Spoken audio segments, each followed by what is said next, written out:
أشهد أن لا إله إلا الله وحده لا شريك له وأشهد أن محمدا عبده ورسوله أما بعد فأعوذ بالله من الشيطان الرجيم بسم الله الرحمن الرحيم الحمد لله رب العالمين الرحمن الرحيم مالك يوم الدين إياك نعبد وإياك نستعين اهدنا الصراط المستقيم صراط الذين أنعمت عليهم غير المغضوب عليهم ولا الضالين يا أيها الذين آمنوا اجتنبوا كثيرا من الظن إن بعض الظن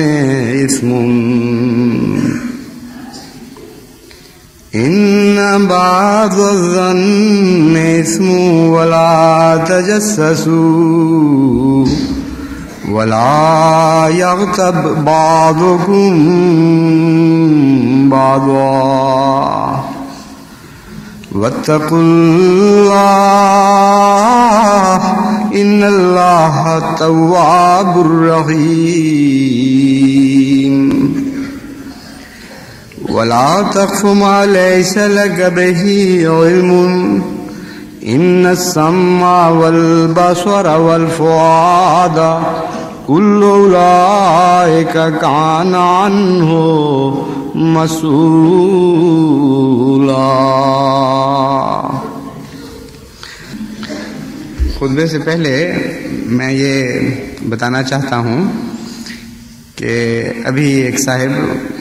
پھلانگتے ہوئے صفوں کو آگے تک پہنچے، جو ممنوع ہے۔ حضرت صلی اللہ علیہ وآلہ وسلم نے اس کو ناپسند فرمایا ہے، سوائے اس کے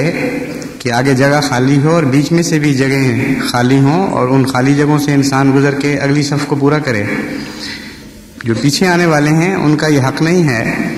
کہ وہ آگے آنے والوں کو تکلیف دیں اور ان کے کندھوں پر سے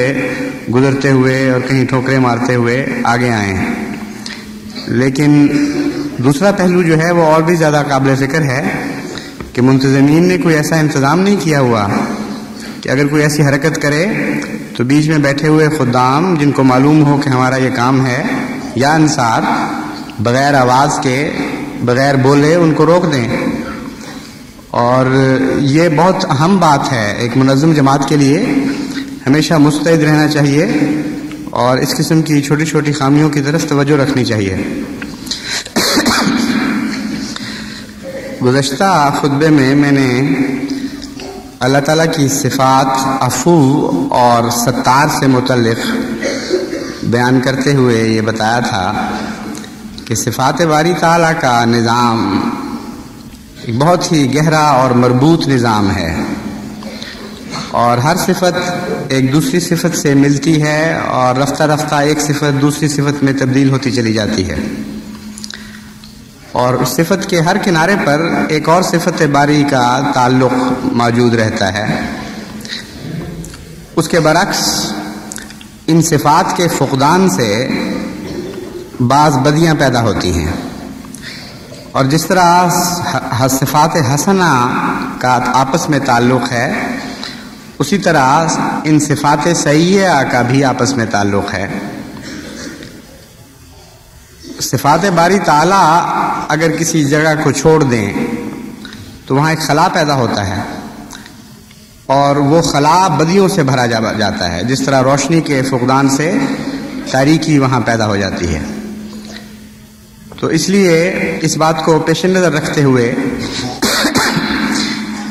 الہی جماعتوں کا فرض ہے کہ وہ صفات باری تعالیٰ کی طرف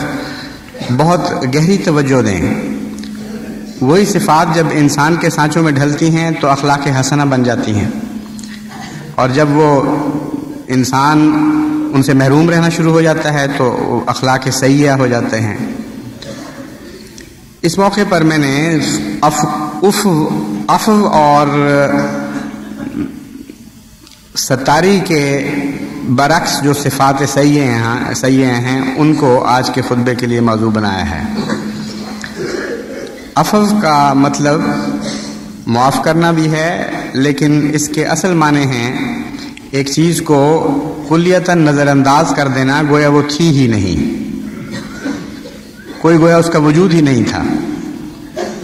چنانچہ حضرت صلی اللہ علیہ وآلہ وسلم نے جو عفو کے معنی فرمائے ہیں ان میں یہی مفہوم ملتا ہے، اور اللہ تعالیٰ کو حیادار قرار دیا، بے حد حیا کرنے والا۔ وہ گناہ کرتے ہوئے بندوں پر نظر رکھتے ہوئے بھی ایسا سلوک فرماتا ہے جیسے اس نے کچھ دیکھا ہی نہیں۔ اس نظر کی حیا کا نام دراصل عفو ہے، اور ایسے شخص کو عفو کہتے ہیں۔ جس شخص میں عفو نہیں ہوتا وہ اس میں دو بیماریاں پیدا ہوتی ہیں۔ جس طرح عفو کے نتیجے میں ستاری پیدا ہوتی ہے، جو خود کسی بندے سے عفو کا سلوک کرے اس کی فطرت کے خلاف ہے کہ وہ اس کی بدیاں لوگوں تک پہنچائے۔ وہ تو اتنا شرماتا ہے کہ اپنے تک بھی وہ بدیاں نہیں پہنچنے دیتا، علم سے خود شرما جاتا ہے، کیسے ممکن ہے کہ وہ دوسروں تک ان بدیوں کو پہنچائے۔ تو عفو کے نتیجے میں ستاری پیدا ہوتی ہے، اور عفو کے فقدان کے نتیجے میں دو بدیاں پیدا ہوتی ہیں براہ راست، اور ایک ستاری کے فقدان کے نتیجے میں پیدا ہوتی ہے۔ عفو اگر نہ ہو تو سب سے پہلے ظن اس کی جگہ لے لیتا ہے، یعنی جو برائیاں نظر نہیں آ رہی ان میں بھی انسان ظن شروع کر دیتا ہے کہ یہ بھی ہو، کیونکہ برائی دیکھنے کا شوق ہوتا ہے، چسکا ہوتا ہے، لطف آتا ہے کسی کی بدیاں دیکھنے کا۔ تو جب وہ بدیاں نظر نہیں آتی تو عادت جو گندی پڑ چکی ہے، یہ چسکا تو پورا کرنا ہے، پھر وہ ظن کے ذریعے پورا کیا جاتا ہے کہ ہاں یہ نظر تو نہیں آئی لیکن ہوگی ضرور، اس کے پیچھے ضرور کوئی خرابی موجود ہے جو مجھے نظر نہیں آئی۔ اور ظن پھر جنم دیتا ہے تجسس کو۔ آگے بڑھ کر انسان کہتا ہے اچھا نظر نہیں آئی، ہوگی تو ضرور، تو کیوں نہ میں تلاش کروں، کھوج نکالوں۔ اور ایسے لوگ دوسروں کی بدیاں تلاش کرنے میں اپنی عمر عزیز ضائع کر دیتے ہیں۔ اور دوسرے پہلو پر چونکہ ستاری نہیں رہتی، عفو نہ ہو تو ستاری ہو ہی نہیں سکتی، ستاری نہ ہونے کے نتیجے میں پھر یہ بدیوں کو دوسری جگہ پہنچاتے ہیں، اور اس کے نتیجے میں بھی پھر دو بدیاں آگے پیدا ہوتی ہیں، ایک غیبت کی اور ایک چغل خوری کی۔ غیبت کہتے ہیں ایسی بات کو جو کسی کے غیب میں کی جائے، یعنی غائبانہ طور پر کسی کے متعلق کہی جائے، اور وہ بات ایسی ہو کہ اس سے دوسرے کو دکھ پہنچے، اگر وہ سن لے تو اس کو تکلیف پہنچے۔ حضرت صلی اللہ علیہ وآلہ وسلم نے جو غیبت کی تعریف فرمائی اس سے ثابت ہوتا ہے کہ غیبت اس بات کو نہیں کہا جاتا کہ کسی کے متعلق جھوٹی بات کہیں، غیبت اس بات کو کہا جاتا ہے کہ سچی بات کہیں لیکن وہ بات ایسی ہو کہ جس کے نتیجے میں اسے دکھ پہنچتا ہو۔ اگر غائبانہ کی جائے تو اس کا نام غیبت ہے، اور اگر موجودگی میں کی جائے تو اس کا نام دل آزاری ہے۔ حضرت مسیح موعود علیہ الصلوۃ والسلام اس بارے میں لکھتے ہیں کہ بعض لوگوں کا خیال ہے کہ غیبت کرنا تو برا ہے، یعنی غائبانہ بات نہیں کرنی چاہیے۔ جب ان سے پوچھا جائے تو وہ کہہ دیتے ہیں میں تو اس کے منہ پر بھی کر سکتا ہوں۔ تو فرمایا ایک اور بدی کرو گے، پہلے تو غیبت کر رہے تھے اب دل آزاری بھی کرو گے۔ تو غیبت کا یہ مفہوم بہرحال نہیں ہے کہ غائبانہ تو نہ کی جائے لیکن سامنے کی جائے. جب دکھ سے بچانا مقصود ہے سوسائٹی کو تو لازماً غائب کی بات ہو یا حاضر کی بات ہو دونوں ناجائز ہیں. اور اتنی تفصیلی تعلیم دی ہے حضرت اقدس محمد مصطفیٰ صلی اللہ علیہ وآلہ وسلم نے کہ بدیوں کا رب جہاں جہاں پہنچتا ہے وہاں وہاں آن حضور صلی اللہ علیہ وآلہ وسلم کی نظر پہنچی، یا یوں کہنا چاہیے کہ اللہ تعالیٰ نے آن حضور صلی اللہ علیہ وآلہ وسلم کی توجہ اس طرف مبذول فرمائی اور آپ نے اس کے متعلق نصیحت فرمائی. چنانچہ غیبت کے نتیجے میں ایک اور برائی پیدا ہوتی ہے، وہ بھی دکھ پہنچانے کا مفہوم اپنے اندر رکھتی ہے، یعنی چغل خوری. تو آن حضرت صلی اللہ علیہ وآلہ وسلم نے فرمایا کہ غیبت تو منع ہے ہی، لیکن اگر کوئی کسی کو غیبت کرتے ہوئے سنے اور وہ اس بات کو اس شخص تک پہنچا دے جس کے متعلق کہی گئی تھی، تو اس چغل خور کی مثال ایسی ہی ہے جیسے کوئی کسی کی طرف تیر پھینکے اور تیر نشانے پر نہ لگے اور وہ اس کے قدموں میں جا گرے، اور کوئی شخص اس کے قدموں سے تیر اٹھا کر اس کے سینے میں گھونپ دے کہ میں نے اس کا مقصد پورا کر دیا. تو چونکہ دل آزاری منع ہے، بنیادی جو بات ہے وہ یہ ہے کہ دل آزاری منع ہے، کسی کو دکھ دینا منع ہے، کسی کے گناہوں پر نظر رکھنا منع ہے، گناہوں سے حیا کرنے کی تعلیم دی گئی ہے. اس لیے وہ تعلیم سب جگہ جاری و ساری نظر آتی ہے، ہر جگہ وہ اثر پذیر نظر آتی ہے، اور جہاں جہاں اس کا فقدان ہوتا ہے اس کے نتیجے میں بدیاں پھوٹتی ہیں، اور بدیوں میں بھی اسی طرح شاخیں در شاخیں برائیاں آگے پھوٹتی چلی جاتی ہیں. یہ اتنی اہم چیز ہے کہ اکثر دنیا کے فساد، خصوصاً خاندانی فساد، اسی کے نتیجے میں پیدا ہو رہے ہیں. اتنا دکھ پہنچایا ہے ہمارے معاشرے کو اس گندی عادت نے، اور یہ گندی عادت ایسی گہری انسانی مزاج میں داخل ہو چکی ہے کہ صرف ہندوستان اور پاکستان کا سوال نہیں، تمام دنیا میں یہ گندی عادت موجود ہے، اور ہر جگہ معاشرے کو اس نے تباہ کر رکھا ہے. باہر کی دنیا جو مصروف ہو چکی ہے، جو اقتصادی لحاظ سے آگے بڑھ گئی ہے، جن کے پاس وقت نہیں رہا، ان کو بھی جب وقت ملتا ہے تو وہ چغلی ضرور کرتے ہیں، غیبت ضرور کرتے ہیں، اور خصوصاً عورتوں میں یہ مرض بہت ہی زیادہ ہے. اس لیے ایک عالمی بیماری ہے، جس کا مطلب یہ ہے کہ عالمی طور پر اللہ کی صفت عفو کو دھتکار دیا گیا ہے، اس سے غفلت کی گئی ہے، اس سے اجنبیت برتی جا رہی ہے. اور جب صفت عفو سے نفرت کی جائے گی، اس کو دھتکارا جائے گا، تو جیسا کہ میں نے پچھلے خطبے میں بیان کیا تھا، اللہ تعالیٰ کا عفو اسی حد تک بندوں سے کم ہو جائے گا، کیونکہ جو لوگ عفو نہیں کرتے وہ عفو کے سلوک کے حقدار نہیں رہتے. جو لوگ ستاری نہیں کرتے وہ خدا تعالیٰ کی صفت ستاری کے حقدار نہیں رہتے، اس کی رحمت اور اس کی تجلی کے حقدار نہیں رہتے. تو ساری دنیا میں دو طرح سے ان سے گندی صفات نے مصیبت ڈالی ہوئی ہے، آفت ڈھائی ہوئی ہے دنیا کے ساتھ. ایک براہ راست یہ بیماریاں معاشرے کو قسم قسم کے دکھوں میں مبتلا کر رہی ہیں، اور ایک اللہ تعالیٰ کی رحمت سے یہ معاشرہ خالی ہو جاتا ہے، اس کے عفو اور اس کی ستاری سے یہ معاشرہ خالی ہو جاتا ہے، اور انسان کی غلطیوں کے نتیجے میں جو خدا رحمت کا سلوک فرماتا ہے اور اس کی تقدیر خاص اس کو بچاتی ہے مصائب سے، وہ تقدیر خاص عمل کرنا چھوڑ دیتی ہے. اس لیے بہت ہی اہمیت دینی چاہیے جماعت کو ان باتوں کی طرف. آن حضرت صلی اللہ علیہ وآلہ وسلم نے جو غیبت کے متعلق تعلیم دی اور اس سے ملتی جلتی برائیوں کے متعلق چند احادیث کا میں نے انتخاب کیا ہے تاکہ حضور اکرم صلی اللہ علیہ وآلہ وسلم کے مبارک الفاظ میں ہی جماعت کو نصیحت کروں. ایک مرتبہ حضور اکرم صلی اللہ علیہ وآلہ وسلم نے صحابہ سے پوچھا کہ جانتے ہو غیبت کیا ہوتی ہے؟ صحابہ نے عرض کیا کہ اللہ اور اس کے رسول ہی بہتر جانتے ہیں.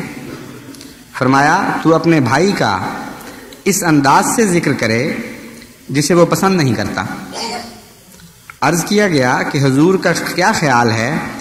کہ اگر وہ بات جو میں نے کہی ہے میرے بھائی میں پائی جاتی ہو تو آپ نے فرمایا کہ اگر وہ بات جو تو نے کہی ہے تیرے بھائی میں موجود ہے تو تو نے اس کی غیبت کی ہے، اگر موجود نہیں تو نے تو اس پر بہتان باندھا ہے۔ اس لیے بہتان اور غیبت کا فرق ملحوظ رکھیں ہمیشہ۔ غیبت جھوٹی بات کو نہیں کہتے،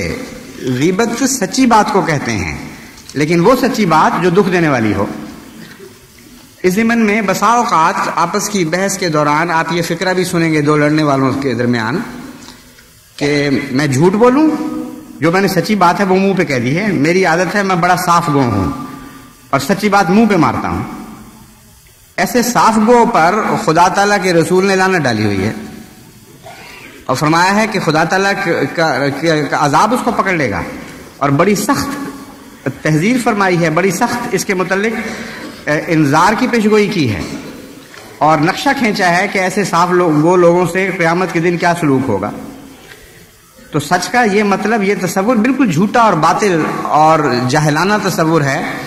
کہ جو بات دکھ پہنچانے والی ہو کسی کے منہ پہ ماری جائے۔ ایسے صاف گو لوگ خدا کو بالکل پسند نہیں ہیں، اس لیے جماعت احمدیہ میں ایسے صاف لوگ نہیں چاہیے ہمیں، ایسے صاف گو لوگ۔ ہمیں تو ویسے صاف گو لوگ چاہیے جیسے حضرت اقدس محمد مصطفیٰ صلی اللہ علیہ وآلہ وسلم تھے، ان سے زیادہ صاف گو کون ہو سکتا ہے؟ لیکن آپ دکھوں کی باتیں لوگوں تک پہنچانے سے اعتراض فرماتے تھے اور اس سے منع فرمایا کرتے تھے، اور دکھوں کی باتیں لوگوں تک کرنے سے، لوگوں کے متعلق کرنے سے اعتراض فرماتے تھے اور ان سے منع فرماتے تھے۔ تو آپ نے فرمایا کہ تو نے اس کی غیبت کی ہے، اور اگر موجود نہیں تو نے اس پر بہتان باندھا ہے۔ یہ مسلم کی حدیث ہے۔ الترغیب و ترہیب میں حضرت صلی اللہ علیہ وآلہ وسلم کا یہ ارشاد درج ہے کہ جس کے پاس اس کے کسی مسلمان بھائی کی غیبت کی جائے اور وہ اس کا اندفاع کر کے اس کی مدد نہ کرے، حالانکہ وہ اس کی مدد کر سکتا تھا، تو اس کا گناہ دنیا اور آخرت میں اسے بھی پہنچے گا۔ بعض لوگ کہتے ہیں جی ہم نے تو سنی ہے صرف غیبت، ہم نے تو حصہ نہیں لیا، خود کسی کے خلاف برائی نہیں کی۔ ان کے متعلق حضور صلی اللہ علیہ وآلہ وسلم فرماتے ہیں کہ انہوں نے بھی گناہ سے حصہ پا لیا۔ اگر تم سنتے ہو اور منع نہیں کرتے اور برا نہیں مناتے یا اپنے بھائی کا دفاع نہیں کرتے، تو ایسی صورت میں غیبت کے گناہ میں تم بھی حصے دار ہو گئے۔ پھر سنن ابی داؤد میں حضرت صلی اللہ علیہ وآلہ وسلم کا ارشاد ہے، جب مجھے معراج کے لیے لے جایا گیا تو میں ایسے لوگوں کے پاس سے گزرا جن کے ناخن تانبے کے تھے اور وہ ان سے اپنے چہروں اور سینوں کو نوچ رہے تھے۔ میں نے جبرائیل سے دریافت کیا کہ یہ کون ہیں؟ تو اس نے بتایا کہ یہ وہ لوگ ہیں جو لوگوں کی غیبت کرتے تھے اور ان کی آبرو کے پیچھے پڑے رہتے تھے۔ یہاں تجسس کا بھی ذکر فرما دیا، کسی کے متعلق ایسی باتوں کی تلاش کرنا کہ وہ بے آبروئی کا موجب بنے اور پھر غیبت کر کے لوگوں تک پہنچانا، یہ برائیاں اتنی خطرناک ہیں کہ ان کی سزا جو خدا تعالیٰ نے تجویز فرمائی وہ حضرت صلی اللہ علیہ وآلہ وسلم کو معراج کے روز دکھائی گئی۔ مسند احمد بن حنبل ہی کی ایک اور حدیث ہے کہ حضور نے فرمایا، اے وہ لوگو جو زبان سے تو ایمان لائے ہو مگر دل میں ایمان داخل نہیں ہوا، تم مسلمانوں کی غیبت نہ کیا کرو اور ان کے عیوب اور ان کی کمزوریوں کا پیچھا نہ کیا کرو، ان کی ٹوہ میں نہ لگے رہو، کیونکہ جو شخص ان کی کمزوریوں کا پیچھا کرے گا اللہ تعالیٰ اس کی کمزوری اور اس کے عیب کو اس طرح ظاہر فرما دے گا کہ اسے خود اس کے گھر ہی میں رسوا کر دے گا۔ اس مضمون کی ایک حدیث میں نے گزشتہ خطبے میں بھی بیان کی تھی۔ اس میں جو زائد پر لطف بات ہے وہ یہ ہے کہ حضرت صلی اللہ علیہ وآلہ وسلم نے ان لوگوں کی تعریف فرمائی ہے جن کے متعلق قرآن کریم فرماتا ہے وَلَمَّا يَدْخُلِ الْإِيمَانُ فِي قُلُوبِكُمْ، کہ اے بدو لوگو جو بظاہر ایمان لائے ہو، کہتے ہو کہ ہم ایمان لائے، تمہارے دلوں میں تو ایمان نے جھانک کے بھی نہیں دیکھا، داخل ہی نہیں ہوا۔ اس کی ایک تعریف، وہ کون لوگ ہیں جن کے متعلق خدا فرماتا ہے کہ تمہارے دلوں میں ایمان داخل نہیں ہوا، ان کی تعریف حضور فرماتے ہیں کہ وہ غیبت کرنے والے ہیں۔ ایسے لوگ ہیں جو لوگ اپنے بھائیوں کی برائیوں کی تلاش میں رہتے ہیں، پھر ان کو لوگوں تک پہنچاتے ہیں۔ کتنی خطرناک بات ہے غیبت، اس سے آپ اندازہ کریں۔ حضرت صلی اللہ علیہ وآلہ وسلم تفسیر فرماتے ہیں قرآن کریم کی ایک آیت کی، اور بتاتے ہیں کہ یہ وہ لوگ ہیں جن کے متعلق قرآن کریم نے فرمایا کہ ایمان ان کے دلوں میں داخل ہی نہیں ہوا۔ ان کے اعمال کیسے ہوتے ہیں، ان اعمال سے ان کو پہچان لو۔ وہ غیبت کرنے والے لوگ ہیں، وہ بھائی کی بدیوں کی تلاش میں رہنے والے اور ان کا تجسس کرنے والے لوگ ہیں، اور فرمایا کہ اس دنیا میں بھی اللہ تعالیٰ ان کو رسوا کرے گا اور اس کی سزا دے گا۔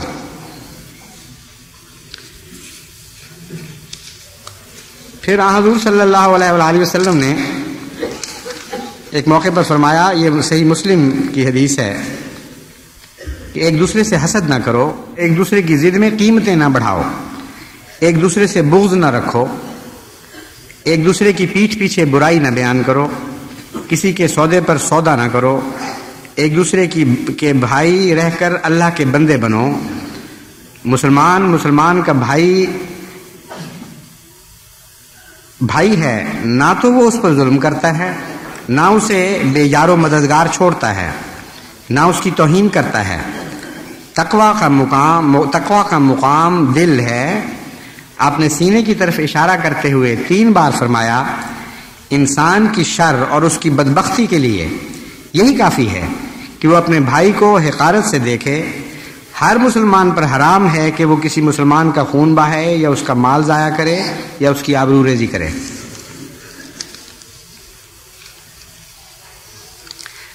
حضرت عثمان بیان کرتے ہیں کہ میں نے حضور اکرم صلی اللہ علیہ وآلہ وسلم کو یہ فرماتے ہوئے سنا کہ غیبت اور چغل خوری ایمان کو اس طرح کاٹ چھانٹ دیتے ہیں جس طرح چرواہا اپنی بھیڑ بکریوں کے سامنے درختوں کی شاخیں کاٹ کر ان کے سامنے ڈالتا ہے۔ آپ نے اگر دیکھا ہو ایسا درخت جس کو چرواہے نے کاٹ کر بھیڑ بکریوں کے سامنے ڈالا ہو، تو اس سے آپ کو اندازہ ہوگا کہ حضرت صلی اللہ علیہ وآلہ وسلم کیا بیان فرما رہے ہیں۔ ایک دفعہ سندھ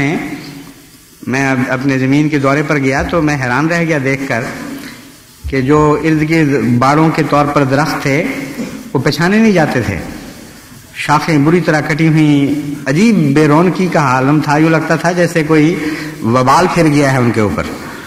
تو میں نے مینیجر سے پوچھا کہ یہ کیا ہوا ان درختوں کو، یہ تو لگتا ہے کہ ان پہ قیامت ٹوٹ گئی ہے اور فصلیں ٹھیک ٹھاک ہیں۔ تو اس نے بتایا کہ میں نے چرواہوں کے پاس ان کو اس طرح اس شرط پر بیچا تھا کہ تنے باقی رہ جائیں اور سبزی اس کی اتار لیں، تو سبزی کے ساتھ وہ ٹہنیاں بھی وہ اتار کے لے گئے۔ اس طرح چرواہے کرتے ہیں درختوں کے ساتھ جب ان کو موقع مل جائے۔ تو حضرت صلی اللہ علیہ وآلہ وسلم نے یہ نقشہ کھینچا کہ جو غیبت کرنے والے اور چغل خوری کرنے والے لوگ ہیں وہ اپنے ایمانوں کے ساتھ یہ سلوک کرتے ہیں۔ اور پھر اس کی تفصیل ایک اور جگہ اس طرح بیان فرمائی کہ انسان اپنے اعمال نامہ کو قیامت کے دن کھلا ہوا لائے گا اور عرض کرے گا کہ اے میرے رب، میری فلاں نیکیاں کہاں گئیں، وہ بھی تو میں نے کی تھی۔ جس طرح آپ اپنا بہی کھاتا دیکھتے ہیں، چیک کرتے ہیں، تو جو اس کو کھاتا ملے گا اعمال کا،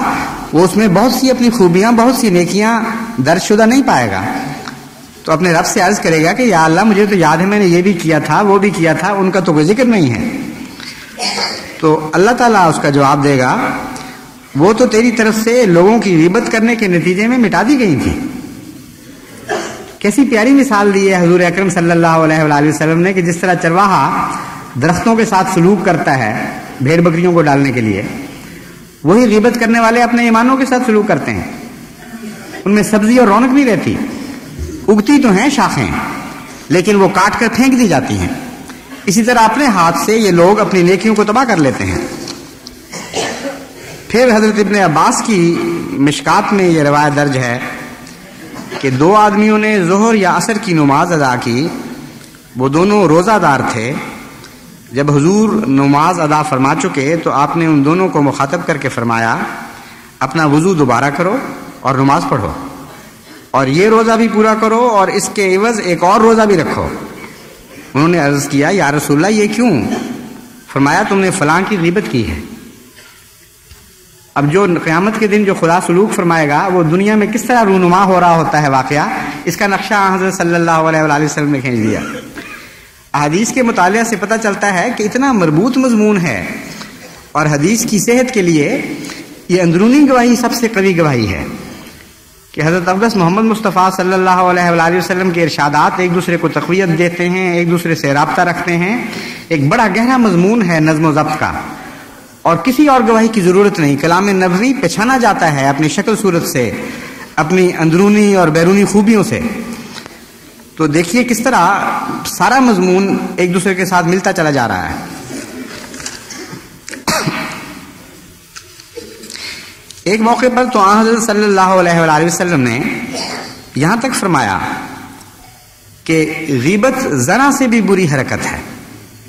صحابہ نے عرض کیا کہ یا رسول اللہ یہ کیسے، یہ تو بات ہماری سمجھ میں نہیں آ رہی۔ تو آپ نے فرمایا آدمی زنا کرتا ہے تو پھر توبہ کر لیتا ہے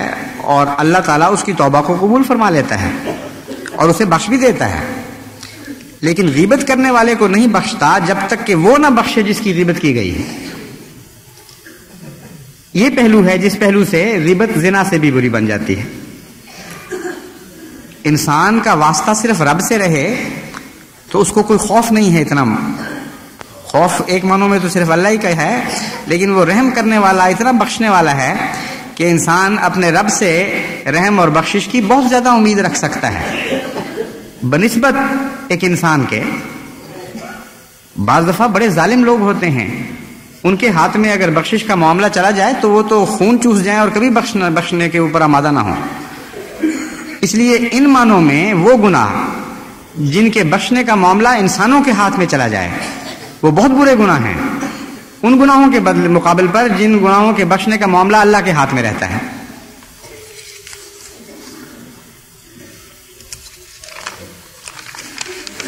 اب ایک سوال یہ پیدا ہوتا ہے کہ جو لوگ غیبت کر بیٹھے ہیں بڑی کثرت کے ساتھ اور روز کرتے ہیں اور بطور چورن استعمال کیا جاتا ہے غیبت کو، ان کے لیے اب کفارہ کیا ہے؟ حضرت صلی اللہ علیہ وآلہ وسلم نے اس موضوع پہ کیا روشنی ڈالی ہے؟ تو حضور فرماتے ہیں، یہ مشکات المصابیح کی حدیث سے حدیث لی گئی ہے اور انہوں نے بہقی سے لی ہے آگے، کہ حضرت انس نے بیان کیا کہ حضرت صلی اللہ علیہ وآلہ وسلم نے فرمایا کہ غیبت کا کفارہ یہ ہے کہ تو اس شخص کے لیے بخشش طلب کرے جس کی تو نے غیبت کی ہے، اور اس کے لیے دعا مانگتا رہے، اللہم اغفر لنا ولہ۔ باقی عمر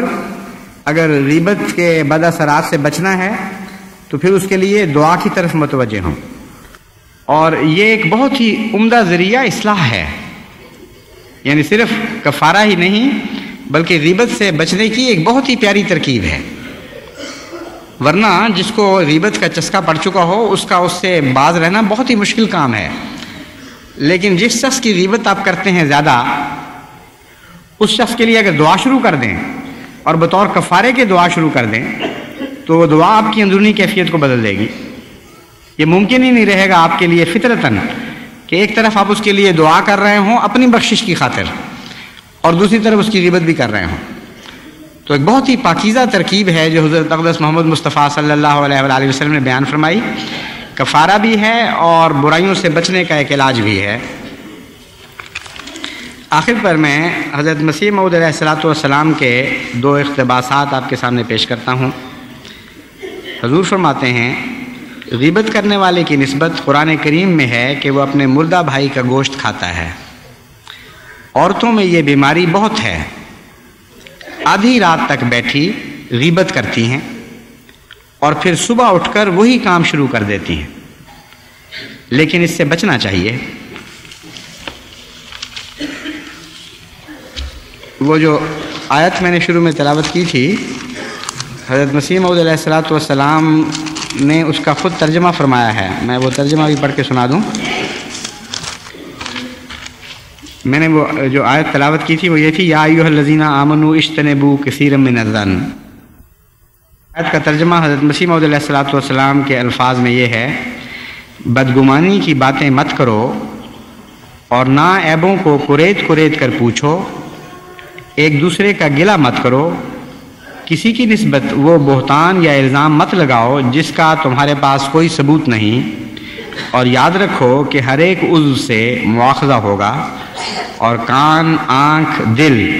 ہر ایک سے پوچھا جائے گا۔ حضرت مسیح موعود علیہ السلام فرماتے ہیں دل تو اللہ تعالیٰ کی صندوقچی ہوتا ہے اور اس کی کنجی اس کے پاس ہوتی ہے،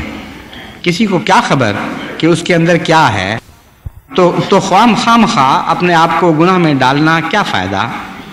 حدیث شریف میں آیا ہے کہ ایک شخص بڑا گناہ گار ہوگا، خدا تعالیٰ اس کو کہے گا کہ میرے قریب ہو جا، یہاں تک کہ اس کے اور لوگوں کے درمیان اپنے ہاتھ سے پردہ کر دے گا اور اس سے پوچھے گا کہ تو نے فلاں گناہ کیا، لیکن چھوٹے چھوٹے گناہ گنائے گا۔ وہ کہے گا ہاں یہ گناہ مجھ سے ہوئے ہیں، یا میرے اللہ یہ گناہ بھی مجھ سے ہوئے ہیں۔ تو خدا تعالیٰ فرمائے گا کہ اچھا آج کے دن میں نے تیرے سب گناہ معاف کیے اور ہر ایک گناہ کے بدلے 10 نیکیوں کا ثواب دیا۔ تب وہ بندہ سوچے گا کہ جب ان چھوٹے چھوٹے گناہوں کا 10 نیکیوں کا ثواب ملا ہے تو بڑے بڑے گناہوں کا تو بہت ہی ثواب ملے گا۔ یہ سوچ کر وہ بندہ خود ہی اپنے بڑے بڑے گناہ گنائے گا کہ اے خدا میں نے تو یہ گناہ بھی کیا تھا اور یہ گناہ بھی کیا تھا اور یہ بھی کیا تھا۔ تب اللہ تعالیٰ اس کی بات سن کر ہنسے گا اور فرمائے گا کہ دیکھو میری مہربانی کی وجہ سے یہ بندہ ایسا دلیر ہو گیا ہے کہ اپنے گناہ خود ہی بتلاتا ہے۔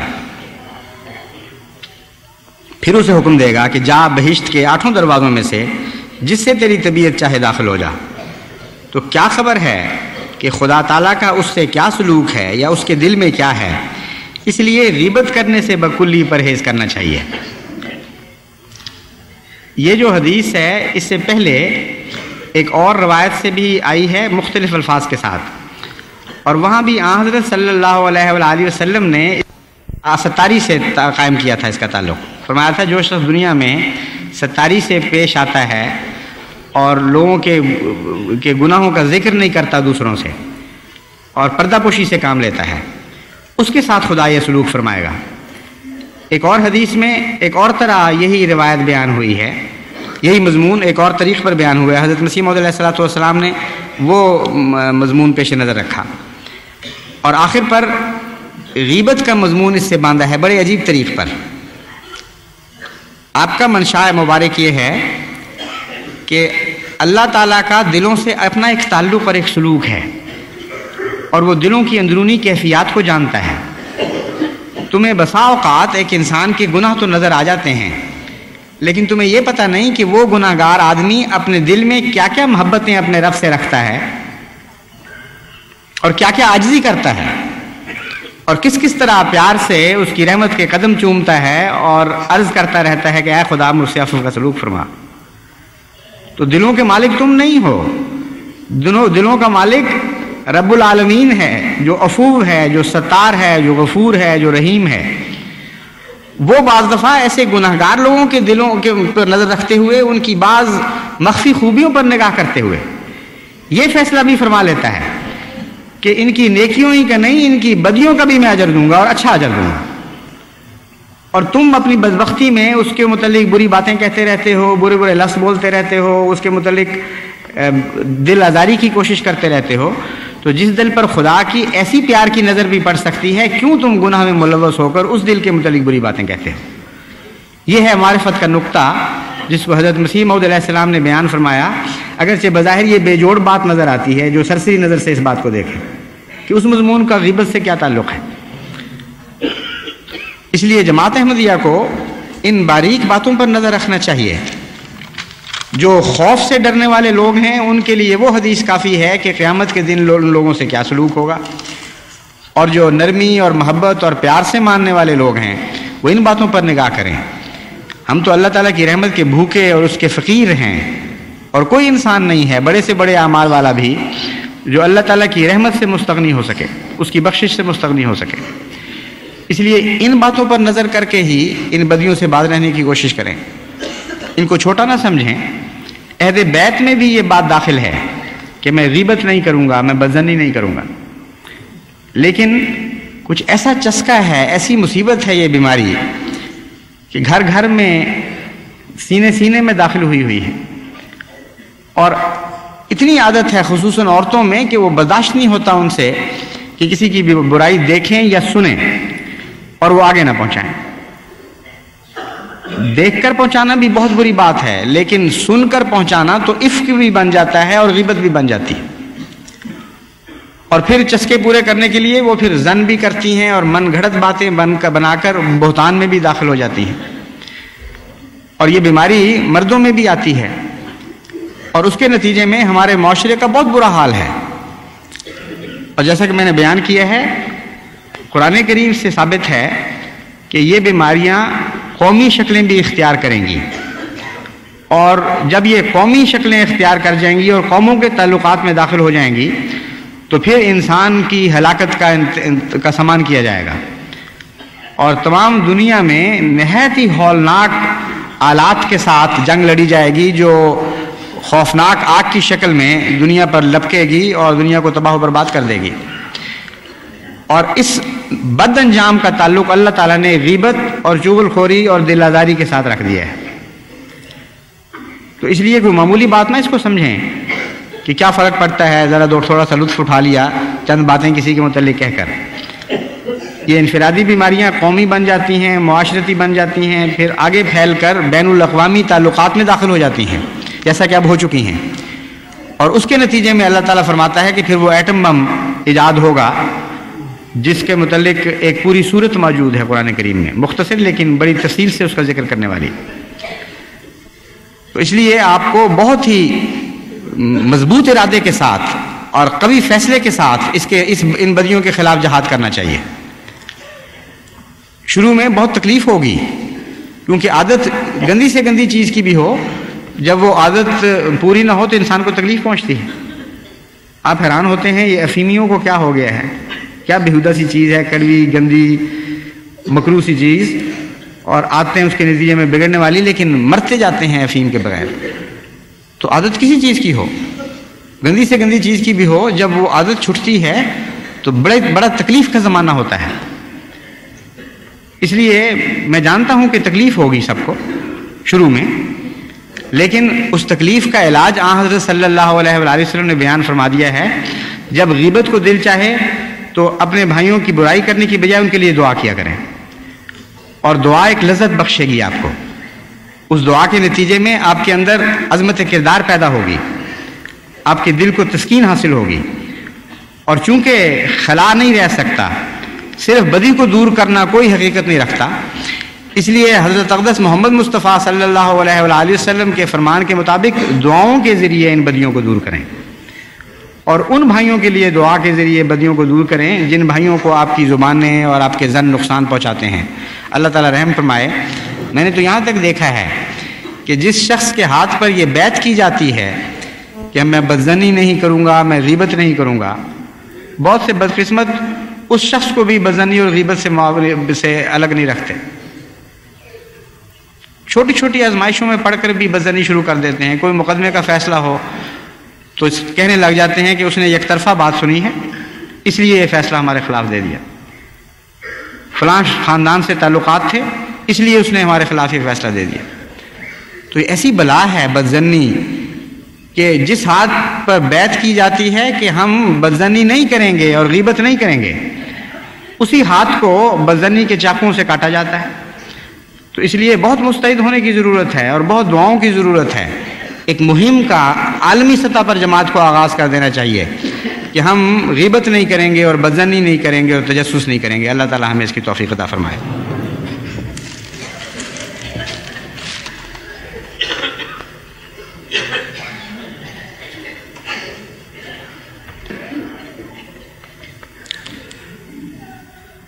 الحمدللہ نحمدہ ونستعینہ ونستغفرہ ونؤمن بہ ونتوکل علیہ ونعوذ باللہ من شرور انفسنا ومن سیئات اعمالنا من يهده الله فلا مضل له ومن يضلله فلا هادي له ونشهد أن لا إله إلا الله وحده لا شريك له ونشهد أن محمدا عبده ورسوله۔ گزشتہ دو خطبات میں نے دعا کی طرف توجہ دلائی تھی، آج پھر انہی دعاؤں کی طرف توجہ دلاتا ہوں۔ ایک تو بارش کے لیے دعا جاری رکھیں، اپنے ملک کے لیے بھی اور دوسرے دنیا کے ممالک کے لیے بھی جہاں خشک سالی ایک بہت بڑا خطرہ بن چکی ہے۔ گزشتہ جمعہ جو ہم نے دعا کی تحریک کی تھی، خاص طور پر غانا کے متعلق بہت ہی فکر تھی،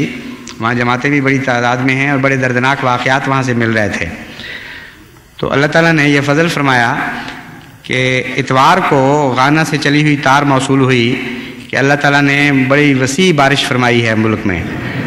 اور بہت دل خوش ہوئے ہیں اس بارش سے۔ تو ہم بھی ان کی خوشی میں شریک ہیں، اور جن ملکوں میں ابھی بارش نہیں ہوئی ان کے متعلق دعا جاری رکھیں۔ اسی طرح عربوں کے متعلق بھی خاص طور پر دعا جاری رکھیں کہ بہت ہی پیار اور محبت ہونی چاہیے عرب قوم کے لیے، کیونکہ حضرت صلی اللہ علیہ وآلہ وسلم اس قوم سے تشریف لائے۔ اگر سچا عشق ہو حضور اکرم صلی اللہ علیہ وآلہ وسلم سے تو آپ کی قوم سے تو محبت ایک طبیعی بات ہے، فطرتی عمل ہے۔ کہتے ہیں لیلا کے کتے سے بھی مجنوں کو پیار تھا، تو حضرت محمد مصطفیٰ صلی اللہ علیہ وآلہ وسلم کی ہم قوموں سے ہمیں پیار نہ ہو، یہ ہو ہی نہیں سکتا۔ اس لیے عربوں کے لیے بالخصوص بہت درد سے دعائیں کرتے رہیں، اللہ تعالیٰ اپنے فضل سے حالات بدل دے اور ان کی طرف سے ہم خوشیوں کی خبریں پائیں۔ عباد اللہ رحمکم اللہ، ان اللہ یامر بالعدل والاحسان وایتاء ذی القربی وَيَنْهَى عَنِ الْفَحْشَاءِ وَالْمُنْكَرِ وَالْبَغْيِ يَعِظُكُمْ لَعَلَّكُمْ تَذَكَّرُونَ اذْكُرُوا اللَّهَ يَذْكُرْكُمْ وَادْعُوهُ يَسْتَجِبْ لَكُمْ وَلَذِكْرُ اللَّهِ أَكْبَرُ۔